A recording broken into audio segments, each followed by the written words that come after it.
எனது குருமார்கள் ஸ்ரீ அக்கல்கோட் சுவாமி சமர்த் மகாராஜ் அவர்களுக்கும் ஷிரடி சாய்நாத் மகாராஜ் அவர்களுக்கும் எனது பணிவான நமஸ்காரங்கள். ஸ்ரீ சாய் சத் சரிதம் அத்தியாயம் 29. 1. சென்னை பஜனை சங்கம். 2. டெண்டுல்கர் தகப்பனாரும் மகனும். 3. Doctor captain Harde. 4. வாமன் நார்வேக்கர் ஆகியோரின் கதைகள். இந்த அத்தியாயம் சாய்பாபாவை பற்றிய மற்ற பல அற்புதமான சுவையான கதைகளை விவரிக்கிறது. சென்னை பஜனை சங்கம். 1916ஆம் ஆண்டில் இந்த குழு காசிக்கு தீர்த்த யாத்திரையாக புறப்பட்டது. ஒரு மனிதர், அவர் மனைவி, மகள், மைதுனி ஆகியோரையே அக்குழு கொண்டிருந்தது. துரதிருஷ்டவசமாக அவர்களின் பெயர் குறிப்பிடப்படவில்லை.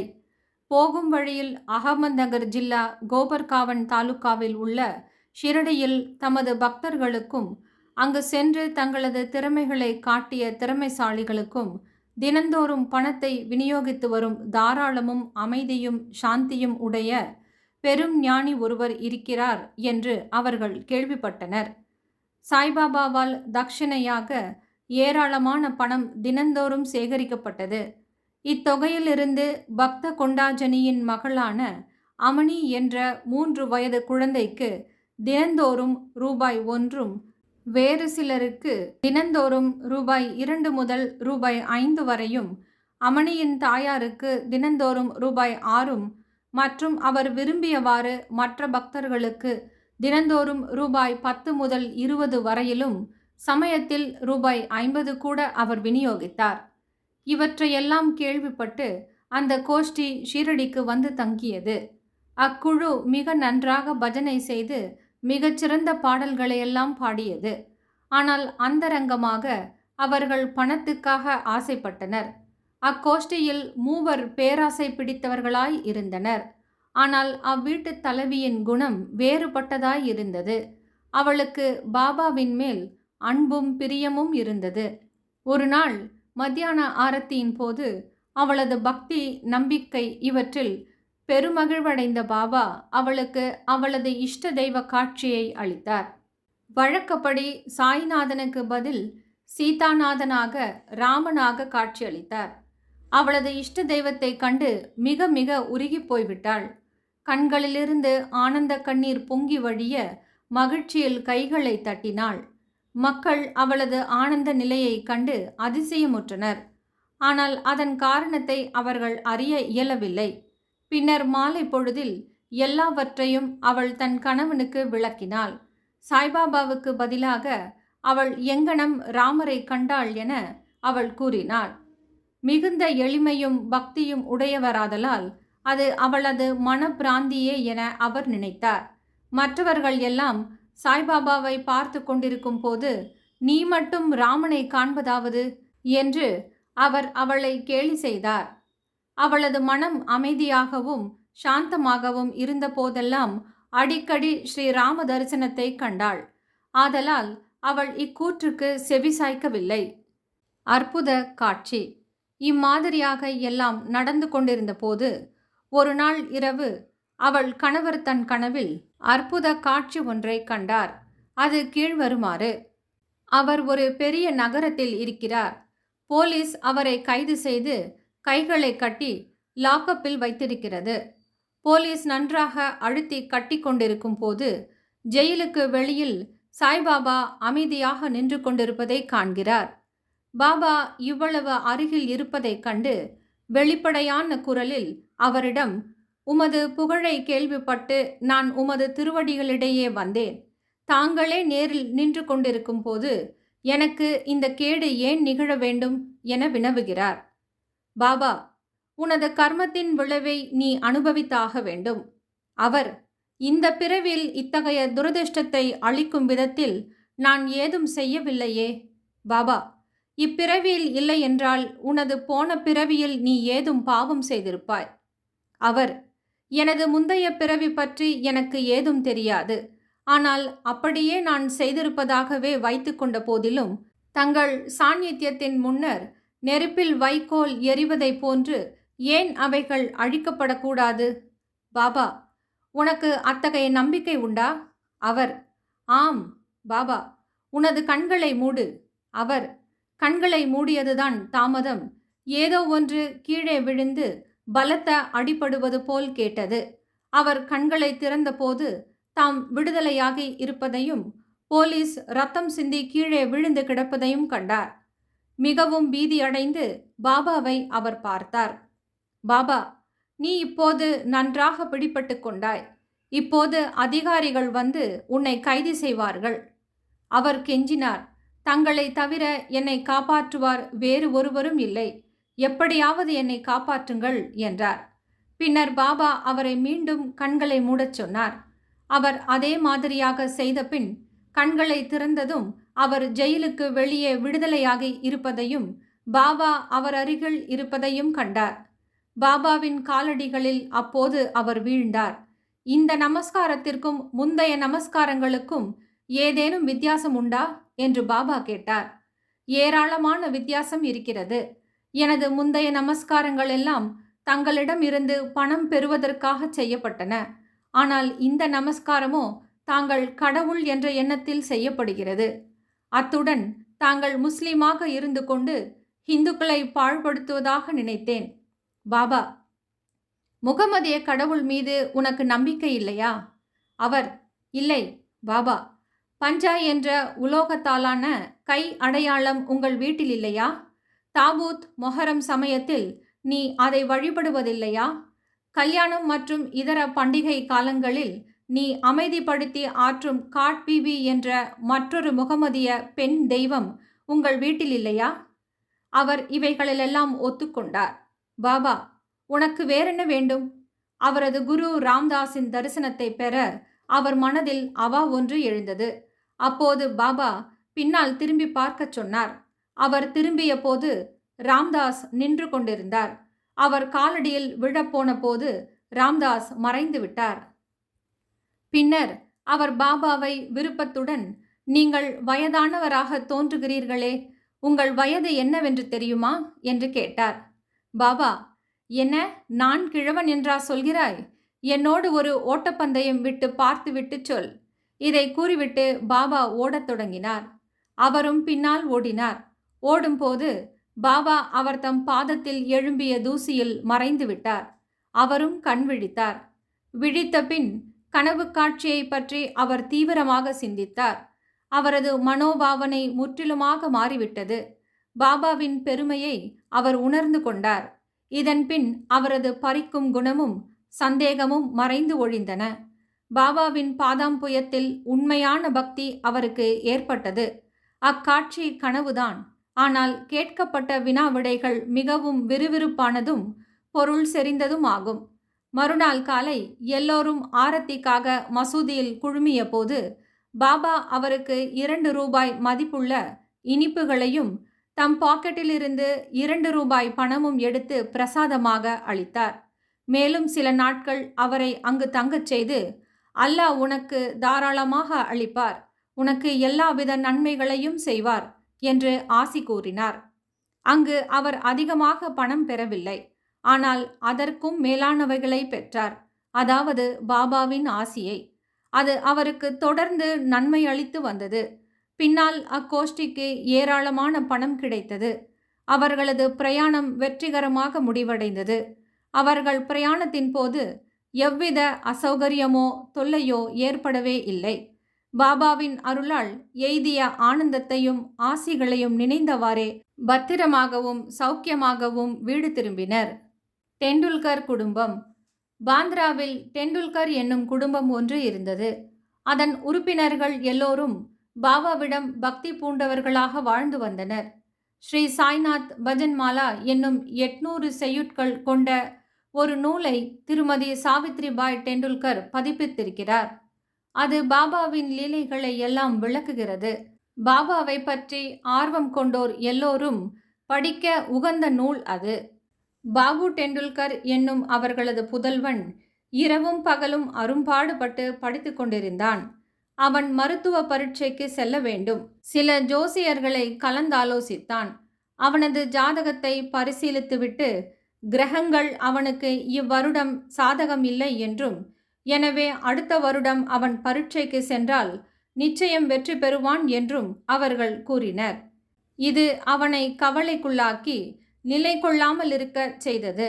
சில நாட்களுக்கு பின் அவனது தாயார் ஷீரடி சென்று பாபாவை கண்டாள். பல விஷயங்களுடன் சில நாட்களில் பரீட்சை எழுதவிருந்த தன் மகனின் கவலைக்கிடமான நிலைமையையும் அவள் பாபாவுக்கு கூறினாள்.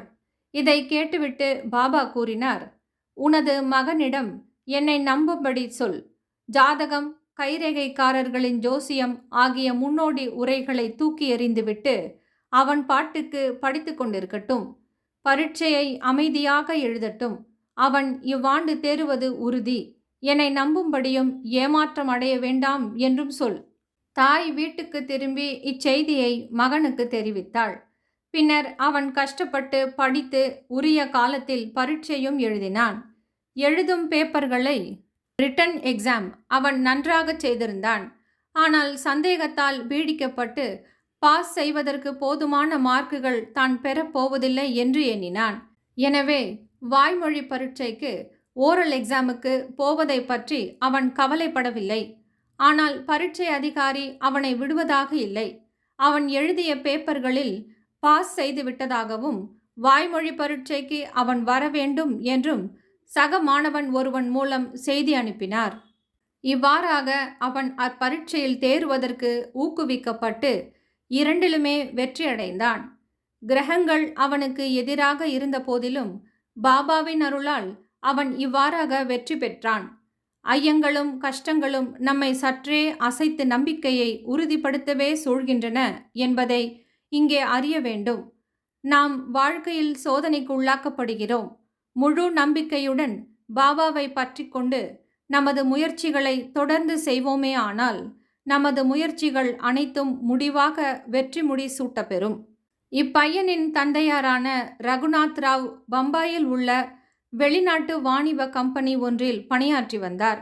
வயதாகிவிட்டபடியால் அவரால் வேலை சரியாக செய்ய இயலவில்லை. எனவே அவர் ஓய்விற்காக விடுப்பு எடுக்க வேண்டியதாயிற்று. விடுமுறையின் போது அவர் தேகநிலை முன்னேறாததால் லீவை அதிகப்படுத்துவதோ அல்லது வேலையினின்று ஓய்வு பெறுவதோ தவிர்க்க முடியாததாகிவிட்டது. அவர் முதுமையும் நம்பிக்கையும் வாய்ந்த பணியாளராக இருப்பதால் அந்த ஸ்தாபனத்தின் முக்கிய மேனேஜர் அவருக்கு ஒரு பென்ஷனுடன் ஓய்வு கொடுக்க தீர்மானித்தார். எவ்வளவு பென்ஷன் கொடுப்பது என்ற பிரச்சனை இத்தகைய தீர்மானத்திலிருந்து வந்தது. அவர் மாதம் ரூபாய் 150 பெற்று வந்தார். பென்ஷன் தொகை ரூபாய் 75 வீட்டு செலவுகளை பராமரிக்க போதுமானவை அன்று. எனவே அவர்களெல்லாம் இவ்விஷயத்தில் கவலையுள்ளவர்களாக இருந்தனர். முடிவான ஏற்பாட்டுக்கு 15 தினங்களுக்கு முன்பாக பாபா திருமதி தெண்டுல்கரின் கனவில் தோன்றி, பென்ஷன் 100 ரூபாயாக அளிக்கப்பட வேண்டும் என நான் விரும்புகிறேன். இது உனக்கு திருப்திதானே என்று கேட்டார். பாபா இம்மாதிரி ஏன் என்னை கேட்க வேண்டும்? நாங்கள் உங்களையே முழுவதும் நம்புகிறோம் என்று திருமதி டெண்டுல்கர் பதிலளித்தார். பாபா ரூபாய் 100 என்று கூறிய போதும் ரூபாய் 10 இன்னும் அதிகமாகவே கொடுக்கப்பட்டது. இது ஒரு விசேஷ நியதியாக தமது பக்தர்களுக்கு அத்தகைய அற்புதமான அன்பையும் பாதுகாப்பையும் பாபா நிச்சயமாகவே காண்பிக்கிறார் என்பதை உணர்த்துகிறது. கேப்டன் ஹாடே. பிகானீரில் தங்கியிருந்த கேப்டன் ஹாடே என்பவர் பாபாவின் மிக பெரும் பக்தர். ஒருமுறை அவரது கனவில் பாபா தோன்றி, என்னை மறந்து விட்டாயா என்று கேட்டார். ஹாடே உடனே பாபாவின் பாதங்களை பிடித்து கொண்டு, தனது தாயை குழந்தை மறந்து விட்டால் அது எங்கனம் காப்பாற்றப்படும் என்றார். பின்னர் ஹாடே தோட்டத்துக்கு சென்று அவரைக்காயை பறித்து ஒரு விருந்துக்கும் தட்சிணைக்கும் ஏற்பாடு செய்துவிட்டு இவைகளை எல்லாம் பாபாவுக்கு சமர்ப்பிக்க இருந்தபோது விழித்து கொண்டார். சில நாட்களுக்கு பின் அவர் குவாலியர் வந்தவுடன் ஒரு நண்பருக்கு ரூபாய் 12 மணி ஆர்டர் மூலம் அனுப்பி ரூபாய் 2 ஷிதா மல்லிகை பொருட்களுக்கும் காய்கறிகளுக்கும் ரூபாய் 10 பாபாவுக்கு தட்சிணையாக அளிக்கும் குறிப்பையும் அனுப்பியிருந்தார். அந்த நண்பர் ஷிரடிக்கு சென்று குறிப்பிடப்பட்ட சாமான்களை எல்லாம் வாங்கினார். ஆனால் காய்கறிகள் கிடைக்கவில்லை. சிறிது நேரத்தில் தலையில் சுமந்து கொண்டு ஒரு கூடைக்காரி வீதியில் எதிர்பட்டாள். வியப்பிற்கேற்ப அந்த கூடையில் வேண்டிய அவரைக்காய் கிடைத்தது. அது வாங்கப்பட்டு மற்ற எல்லா பொருட்களுடன் சேர்த்து கேப்டன் ஹார்டேவின் சார்பில் பாபாவுக்கு சமர்ப்பிக்கப்பட்டன. நிமோன்கர் அடுத்த நாள் நைவேத்தியமாக சோறும் காய்கறியும் தயார் செய்து பாபாவுக்கு கேப்டன் ஹார்டேவின் சார்பில் சமர்ப்பித்தார். சாப்பிடும்போது அவரைக்காயையே பாபா முதலில் எடுத்து சாப்பிட்டதையும் சாதம் முதலியவற்றை தொடாதது கண்டு அனைவரும் அதிசயப்பட்டனர். இதை தன் நண்பன் மூலமாக கேட்டறிந்த ஹார்டேவின் மகிழ்ச்சி கரை காணாது போயிற்று. புனிதமாக்கப்பட்ட நாணயம். பாபாவின் ஸ்பரிசத்தால் புனிதமாக்கப்பட்ட நாணயம் ஒன்று தன் வீட்டில் இருக்க வேண்டும் என பிறிதொரு சமயத்தில் கேப்டன் ஹார்டே விரும்பினார். ஷீரடிக்கு போய்க் கொண்டிருந்த நண்பர் ஒருவரை சந்தித்தார். அவரிடம் தமது நாணயத்தை அனுப்பினார். அந்த நண்பர் ஷீரடிக்கு சென்று நமஸ்கரித்த பின் முதலில் தமது ரூபாயை தட்சிணையாக அவர் பாபாவுக்கு அளித்தார். அதை அவர் வாங்கி சட்டை பையில் போட்டுக்கொண்டார். பின்னர் நண்பர் ஹார்டேயின் நாணயத்தை கொடுத்தார். அதை பாபா கையில் வாங்கி உற்று பார்த்துவிட்டு தமது வலது கை கட்டை விரலால் சுண்டிவிட்டு பிடித்து விளையாடினார். பின் அந்த நண்பரிடம் அவர் உதி பிரசாதத்துடன் இதை அதன் உரிமையாளரிடம் திருப்பிக் கொடு, அவரிடம் இருந்து எனக்கு எதுவும் வேண்டியதில்லை என்று கூறு, அமைதியுடனும் திருப்தியுடனும் அவரை வாழச் சொல் என்று கூறினார். அந்த நண்பர் குவாலியருக்கு திரும்பி புனிதமாக்கப்பட்ட நாணயத்தை ஹார்டேயிடம் திரும்ப அளித்து ஷீரடியில் நிகழ்ந்த எல்லாவற்றையும் அவருக்கு கூறினார். இம்முறை ஹார்டே மிகவும் மகிழ்ந்து பாபா எப்போதும் தாம் விரும்பிய மாதிரியான நல்ல எண்ணங்களை ஊக்குவிக்கிறார் என்று உணர்ந்தார். பாபாவும் அதையே முறையாக நிறைவேற்றினார். வாமன் நார்வேக்கர். இப்போது வாசகர்கள் மற்றொரு கதையை கேளுங்கள். வாமன் நார்வேக்கர் என்று அழைக்கப்படும் மனிதர் ஒருவர் பாபாவை மிகவும் நேசித்தார். அவர் ஒரு முறை ஒரு நாணயம் கொண்டு வந்தார். அதன் ஒரு பக்கத்தில் ராமர், சீதா, லக்ஷ்மணர் ஆகியவர்களின் உருவங்களும் மற்றொரு பக்கத்தில் கூப்பிய கரங்களுடன் ஆஞ்சநேயர் உருவமும் பொறிக்கப்பட்டிருந்தது. அதை பாபா தமது ஸ்பரிசத்தால் புனிதப்படுத்தி உதியுடன் திருப்பி அளிக்க வேண்டும் என்ற எண்ணத்தில் பாபாவுக்கு அதை அவர் அளித்தார். ஆனால் பாபா உடனே அதை தம் பாக்கெட்டுக்குள் போட்டுக்கொண்டு விட்டார். வாமன் ராவின் எண்ணத்தை ஷாமா பின்னர் பாபாவுக்கு தெரிவித்து அதை திருப்பி அளிக்க வேண்டினார். பாபா பின்னர் வாமன் ராவின் முன்னிலையில் இவ்வாறு பேசினார்.